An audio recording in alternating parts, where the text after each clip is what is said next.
विघ्नहर्ता श्री गणेश, श्री गणेश, श्री गणेश। हमें इस माया जाल से मुक्त कराने के लिए आपका कोटि कोटि धन्यवाद कुमार कार्तिकेय। अब हम सभी पुनः सुरक्षित हैं, तो हमें आगे बढ़ना चाहिए, जिससे हम उस वस्तु तक पहुंच सकें।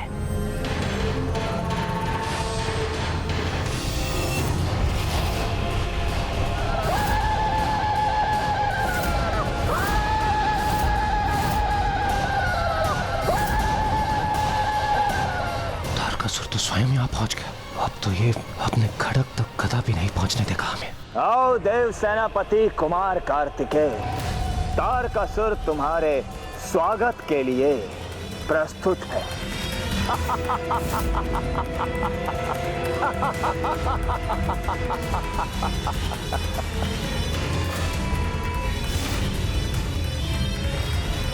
तो तारकासुर भी भवन पहुंचकर कुमार कार्तिकेय के सम्मुख था। तो अब तारकासुर और कुमार कार्तिकेय के मध्य युद्ध छिड़ गया। नहीं, नहीं, तो फिर क्या हुआ ब्राह्मण देवता? एक क्रीड़ा का आरंभ हुआ। तारकासुर और कुमार कार्तिकेय के मध्य उनकी सफलता और विफलता के दूसरे अध्याय की क्रीड़ा। और ये एक ऐसी अनोखी क्रीड़ा थी जो अब देवताओं के साथ साथ तारकासुर का भाग्य भी नियत करने वाली थी। तो हम एक दूसरे के सम्मुख आ ही गए।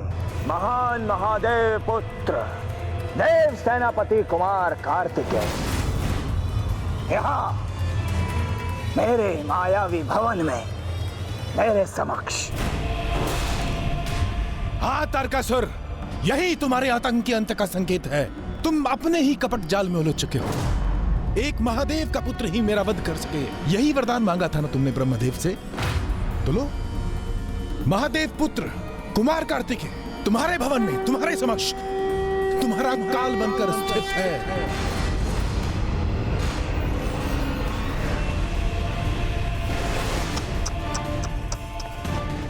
वायुदेव, मिथ्या वचनों का अब कोई लाभ नहीं। बहुत हुआ अब छिपना छिपाना। मुझे ये प्रतीत करवा के कि तुम सभी देवता मुझे ढूंढने के लिए आगे बढ़ रहे हो, जबकि तुम सभी किसी और ही लक्ष्य की ओर बढ़ रहे थे। किंतु तुम्हारे देवराज इंद्र ने अपने बड़बोले स्वभाव के कारण सत्य उगल ही दिया। ऋषिवर, हम सभी यहाँ उस खड़क को ढूंढने आए हैं जिसमें तारकासुर के प्राण सुरक्षित हैं। इसलिए बंद करो अपना ये ढोंग, क्योंकि सभी को भली भांति ज्ञात है कि जब तक उस खड़क में मेरे प्राण सुरक्षित हैं, ये बालक मुझे कोई क्षति नहीं पहुंचा सकता। उस खड़क को तो मैं अवश्य नष्ट करूंगा तारकासुर। उससे पूर्व मैं कहीं नहीं जाने वाला हूं। कुमार कार्तिकेय, इस तारकासुर ने हमें बहुत कष्ट दिए हैं। मैं इसका वध तो नहीं कर सकता, किंतु जब तक आप खड़क ढूंढने में सफल होंगे,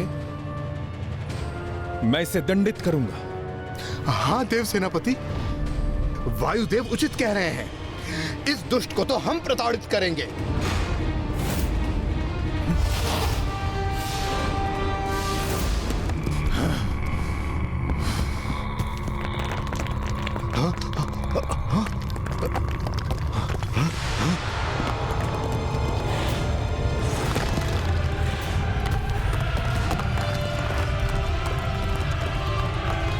देवगण, सावधान रहिए। कुमार कार्तिकेय, ये कटीली मायावी लताएं हमारी ओर बढ़ रही हैं। हमें शीघ्र कुछ करना होगा, इन्हें हमारी ओर बढ़ने से रोकना होगा।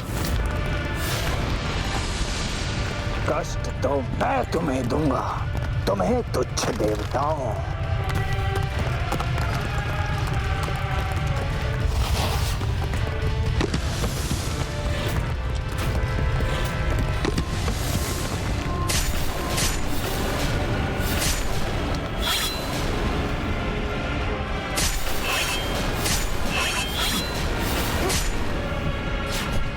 वायुदेव,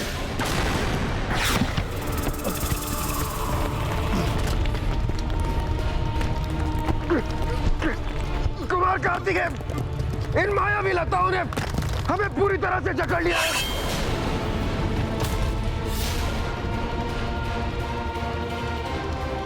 हाँ कुमार कार्तिकेय, और हमारे तो पांव भी इन लताओं में परिवर्तित हो रहे हैं।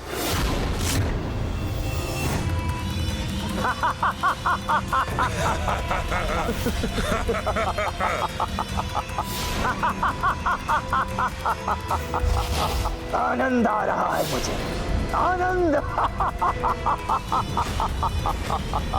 दुष्ट ताड़कासुर, मुक्त करो इन देवताओं को। ये तो मेरे हाथ में नहीं है कुमार। ये तो अब तभी संभव होगा जब तुम वो करोगे जो अनिवार्य है।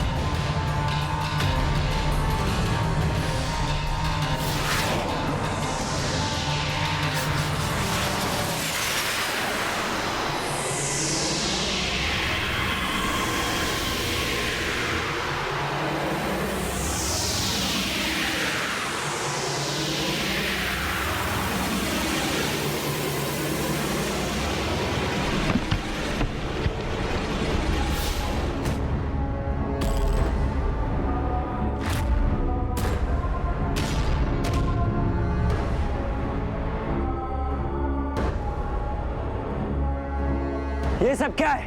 मोक्ष द्वारम अर्थात सांप सीढ़ी का खेल। मोक्ष द्वारम क्रीड़ा में तुम्हारा स्वागत है।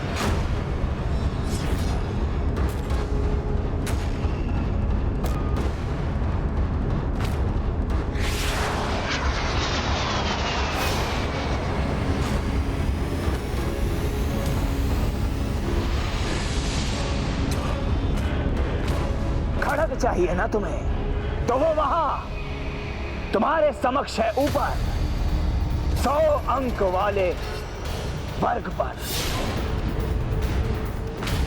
किंतु वहां तक पहुंचने के लिए तुम्हें मेरे साथ मोक्ष द्वारम की क्रीड़ा करनी होगी, और जिसमें जो विजयी होगा उसे वो खड़ग प्राप्त होगा। तुम्हारा विश्वास क्यों करूं मैं? हमें बंदी बनाने का तुम्हारा एक नया जाल भी तो हो सकता है। वो खड़ग सत्य ना होकर एक मायावी खड़ग भी तो हो सकता है। शोणितपुर के निर्माण के समय मैंने अपने खड़ग को रक्षित करने हेतु यहाँ पर इस भवन में मोक्ष द्वारम क्रीड़ा स्थापित किया था।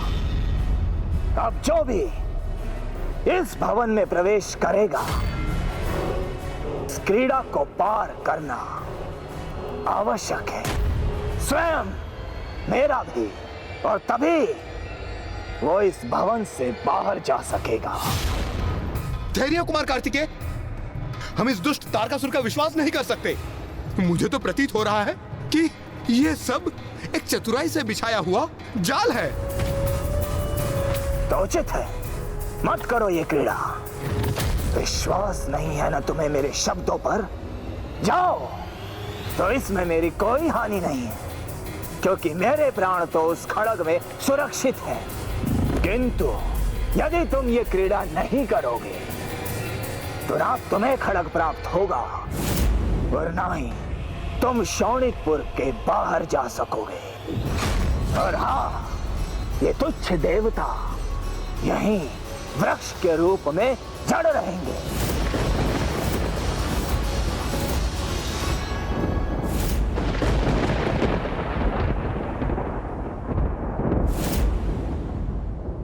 उचित है, मैं तुम्हारी चुनौती स्वीकार करता हूं। इस क्रीड़ा के नियम जाने बिना ही कुमार कार्तिकेय इसे खेलने के लिए सज हो गए।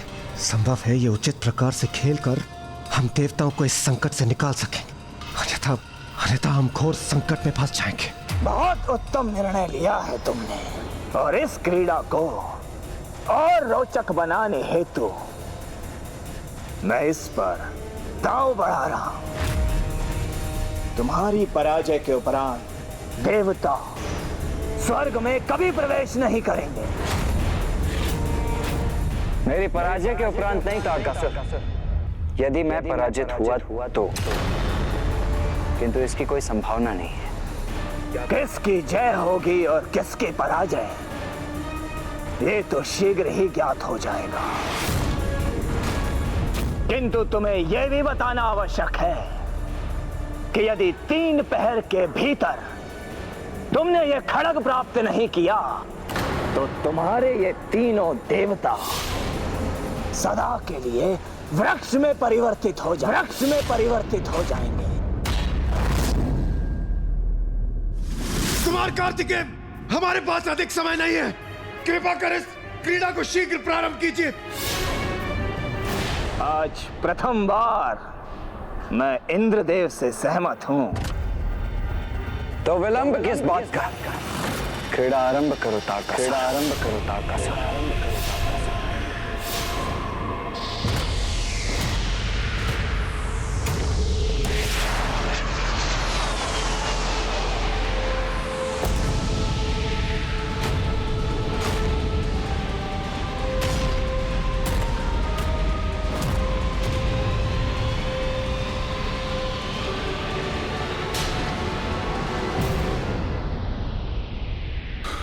महाराज, कदाचित आप ये क्रीड़ा कर बहुत बड़ी विपत्ति को आमंत्रण दे रहे हैं। कुमार कार्तिकेय बहुत बुद्धिमान है। अभी तक उन्होंने आपकी समस्त मायावी चालों को विफल किया है। यदि वो आपसे पूर्व उस खड़क तक पहुंच गए तो महाराज।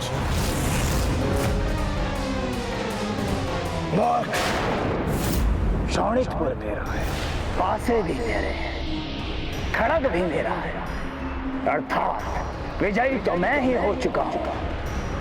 बस उसकी घोषणा शेष है। तो फिर महाराज ये क्रीड़ा क्यों कर रहे हैं आप? इस क्रीड़ा से इस कुमार को छकाने का आनंद लेना है मुझे, समझे?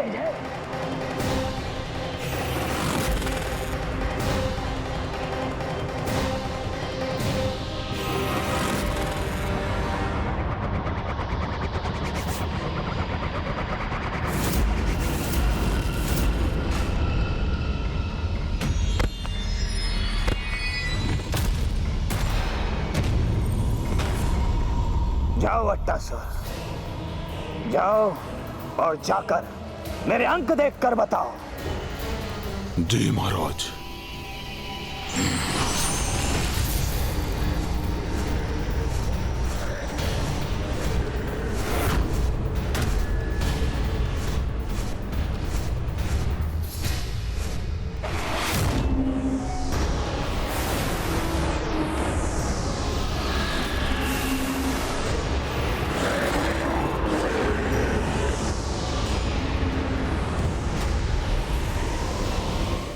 उचित प्रकार से देखकर बताना अट्टासुर, कितना अंक आया है? 10। उत्तर।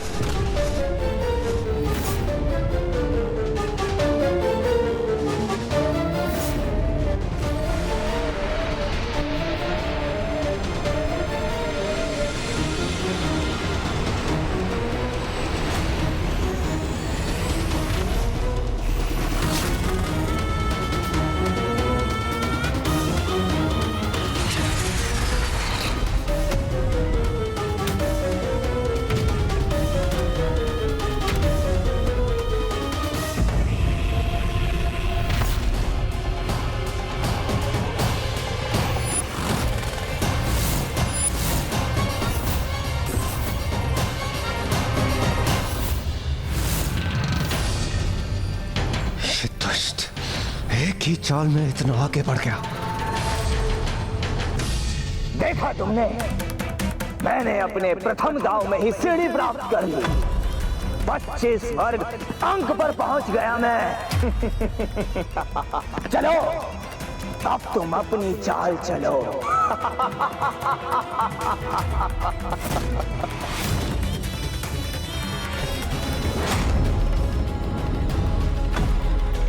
कुमार कार्तिकेय, आपने अनेक बार हमारे प्राणों की रक्षा की है। अब बस कुशलता से इस क्रीड़ा को करके पुनः हमारे प्राणों की रक्षा कीजिए।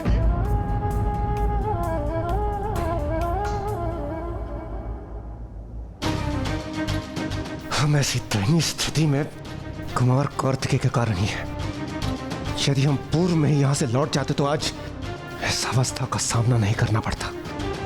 और आज हमारा जीवन इस मूर्खतापूर्ण क्रीड़ा पर निर्भर है।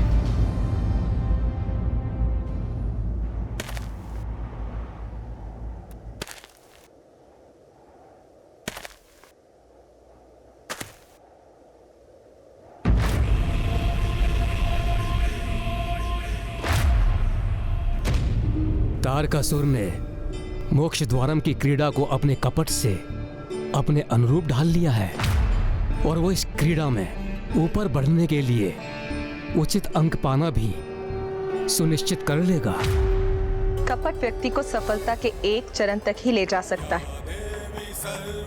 आरंभ में अवश्य प्रतीत होता है कि कपटी व्यक्ति जीवन रूपी क्रीड़ा में अपने छल से बहुत आगे बढ़ रहा है, प्रचुर मात्रा में धन संपत्ति प्राप्त कर रहा है, किंतु जब उसका छल पकड़ा जाता है, उसके पापों का परिणाम उसके समक्ष आता है, उसकी बहुत दुर्दशा होती और फिर उसे शून्य पर ही खड़ा पाया जाता है।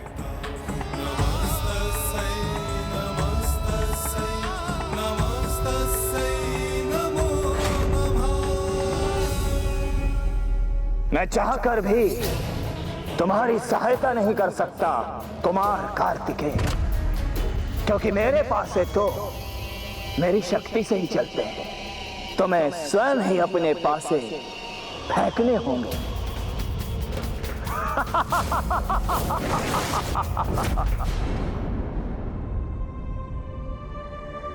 मां, ये मेरी सबसे बड़ी परीक्षा है, इसीलिए कृपा कर इसमें मेरे साथ रहिए और मेरा मार्गदर्शन कीजिए।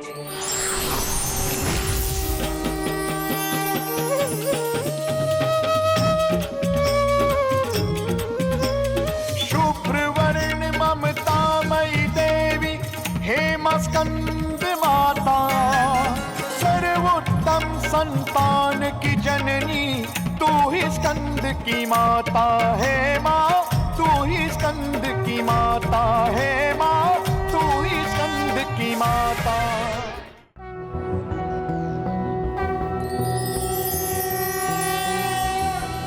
उत्तरभान् सहस्रकान्तिं रुणक्षौमां शिरोमालिकां रक्तालिप्तपयोधरां जपपटिं विद्यां भीतिं वरं हस्ताक्षरधतिं त्रिनेत्रविलसद्वक्त्रारविन्दश्रियं देवीं बद्धिमांशुं रत्नमुकुटां वन्दे समन्विस्मिताम्। ये कुमार कार्तिकेय मेरे पासों को कैसे नियंत्रित कर रहा है? कैसी शक्ति है इसकी जो मुझे दिखाई भी नहीं दे रही है और जो इसे शक्तिशाली बना रही है। हे बालक, मेरे पासों को प्रभावित करने हेतु ये कौन सी मायावी शक्ति का प्रयोग कर रहे हो तुम? तारकासुर, माया तो तुम्हें सुहाती, मेरी शक्ति का स्रोत तो मेरी मां का आशीर्वाद।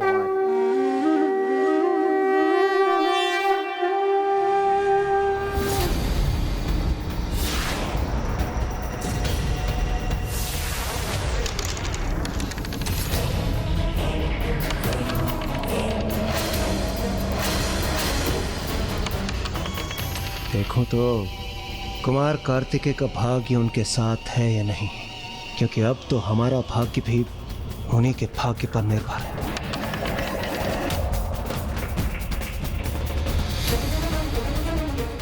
अट्टासुर, बताओ पासों के अंकों का जोड़ क्या है?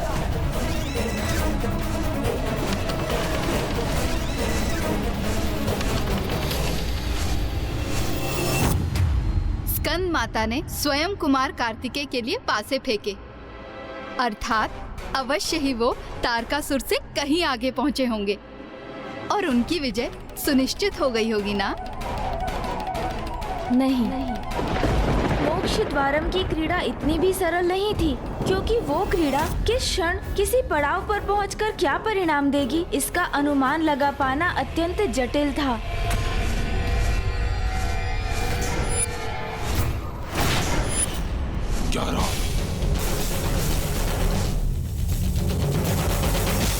तारकासुर को प्राप्त अंकों का जोड़ 10 था, जिस कारण उसे एक अच्छा स्थान प्राप्त हुआ। किंतु कुमार कार्तिकेय के अंकों का जोड़ तारकासुर से अधिक है, अर्थात कुमार कार्तिकेय को प्राप्त स्थान तारकासुर से अधिक उत्तम होगा।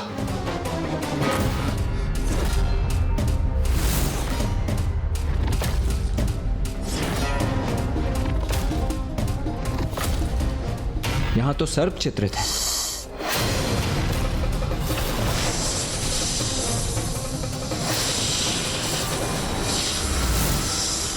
कुमार कार्तिकेय!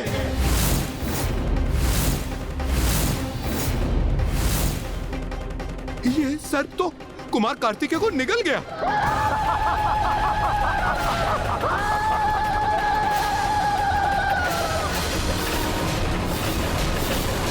धरी की धरी रह गई इसकी सारी शक्तियां।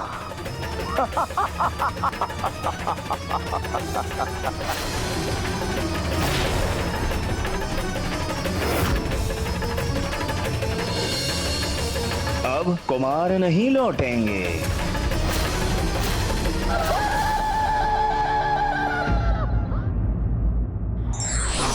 क्रीड़ा हो या युद्ध, हमें पूरी तन्मयता और एकाग्रता से उसमें भाग लेना चाहिए।